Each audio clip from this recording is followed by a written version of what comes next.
High everyone, আসসালামু আলাইকুম। Welcome back to my channel cooking by Zohra.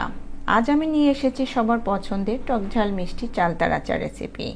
এটি কিন্তু খুবই টেস্টি হয় খেতে, আর অনেক দিন ধরে স্টোর করেও কিন্তু খাওয়া যায়, আর বানানো অনেক বেশি সহজ। এই সিজনে প্রচুর পরিমাণে চালতা বাজারে পাওয়া যায়, আর দামেও অনেকটাই সস্তা থাকে।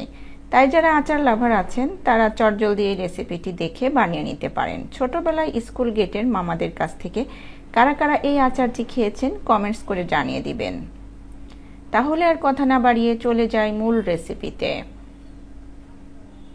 প্রথমে আমি এখানে নিয়েছি মাঝারি সাইজের দুইটা চালতা। এই চালতা দুইটাকে কেটে নিব। যারা এটি কাটতে পারেন না তাদের জন্য আমি কেটে দেখিয়ে দিচ্ছি। প্রথমে মাঝ বরাবর কেটে নিব। দেখুন এভাবে করে কেটে নেবেন। তারপর আবারও মাঝ বরাবর কেটে নিব। এরপর ভিতরে যে বিচি অংশটি আছে সেটিকে ফেলে দিব। তারপর বাইরে যে খোসার সবুজ অংশটি আছে সেটিও খুব ভালোভাবে ফেলে নিব।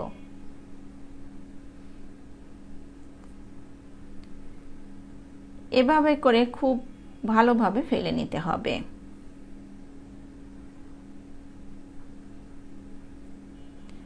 এরপর চিকন চিকন ফালি করে কেটে নিব।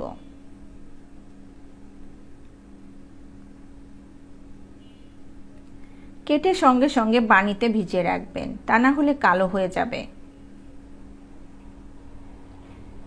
সেম ভাবে সবগুলো কেটে নিব।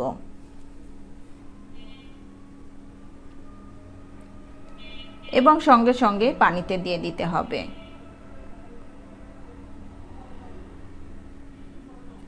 সবগুলো কাটা হয়ে গেলে এরপর চুলায় একটি প্যান বসিয়ে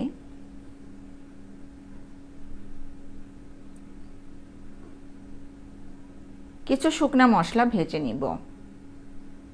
৫-৬টি শুকনা মরিচ, ১ চা চামচ আস্ত ধনে, হাফ চা চামচ আস্ত জিরা, ১ চা চামচ পাঁচফোড়ন।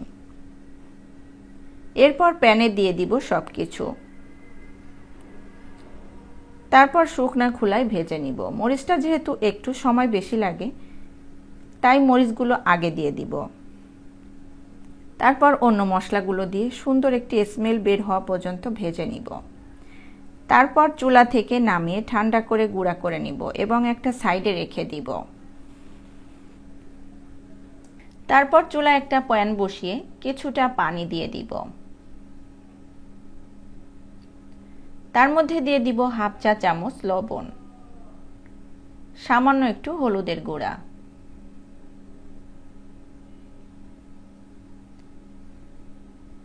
এরপর পানিটা একটু জাল হলে কেটে ধুয়ে রাখা চালতার স্লাইসগুলো দিয়ে দিব। তারপর ঢাকনা দিয়ে কিছু সময় জাল করব। কিছু সময় জাল করার পরে উল্টিয়ে পাল্টিয়ে আবারও ঢাকনা দিয়ে দিব। দেখুন এভাবে উল্টিয়ে পাল্টিয়ে দিতে হবে। তারপর ঢাকনা দিয়ে পুরোপুরি সিদ্ধ করে নিব। যখন পুরোপুরি সিদ্ধ হয়ে যাবে তখন পানি ঝরিয়ে তুলে নিব।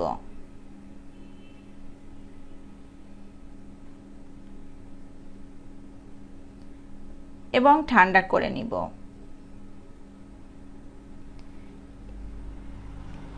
এরপর একটা পাটায় দিয়ে এগুলোকে ছেঁচে নিব।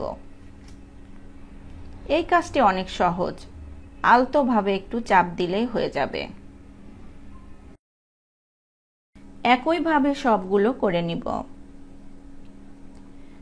তারপর চুলায় একটি প্যান বসিয়ে সামান্য একটু সরিষার তেল দিয়ে দিব।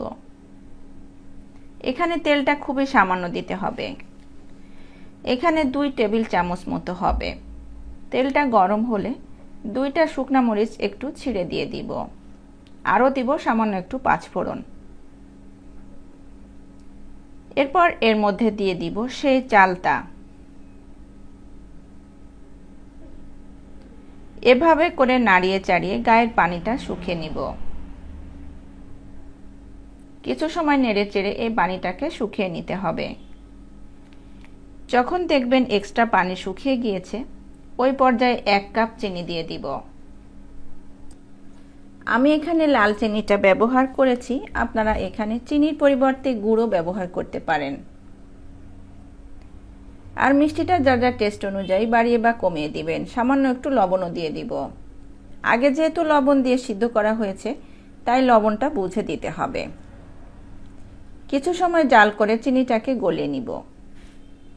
আমি যেহেতু চিনি দিয়ে করেছি, তাই কালারের জন্য সামান্য একটু জর্দা রং ব্যবহার করব।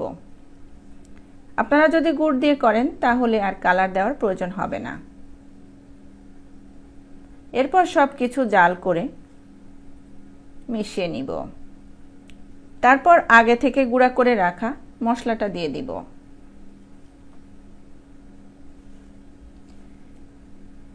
এবং উল্টিয়ে পাল্টিয়ে সব কিছুর সাথে মিশিয়ে নিব। এভাবে করে কিছু সময় জাল করে নিব। কিছু সময় জাল করতে করতে যখন দেখবেন আঠালো ভাব হবে, তখন চুলা থেকে নামিয়ে নিব। দেখুন দেখতে কতটা ইয়ামি হয়েছে। দেখলেই জিহ্বায় পানি চলে আসছে। এতটা মজার হয়েছে, না খেলে আপনারা এর স্বাদ বুঝতেই পারবেন না। এটি খাচ্ছি আর ছোটবেলাটাকে খুব মিস করছি। আশা করছি রেসিপিটি আপনাদের কাছে অনেক বেশি ভালো লেগেছে। রেসিপিটি ভালো লাগলে লাইক, কমেন্টস এবং শেয়ার করতে ভুলবেন না। সেই সাথে আমার চ্যানেলটাকে সাবস্ক্রাইব করে অল বাটনে একটা ক্লিক করে রাখবেন। তাহলে আমার কোনো ভিডিও আপলোড করার সঙ্গে সঙ্গে নোটিফিকেশন আপনাদের কাছে পৌঁছে যাবে। আর আপনারা যারা আমার ফেসবুক পেজ থেকে দেখছেন, লাইক এবং ফলো দিয়ে না রাখলে প্লিজ লাইক এবং ফলো দিয়ে রাখবেন। তাহলে আমার কোনো ভিডিও আপলোড করার সঙ্গে সঙ্গে নোটিফিকেশন আপনাদের কাছে পৌঁছে যাবে। ভালো থাকবেন সবাই। আজকের মতো এখানে বিদায় নিচ্ছি। পরবর্তী রেসিপি দেখার আমন্ত্রণ জানাচ্ছি। আল্লাহ হাফেজ।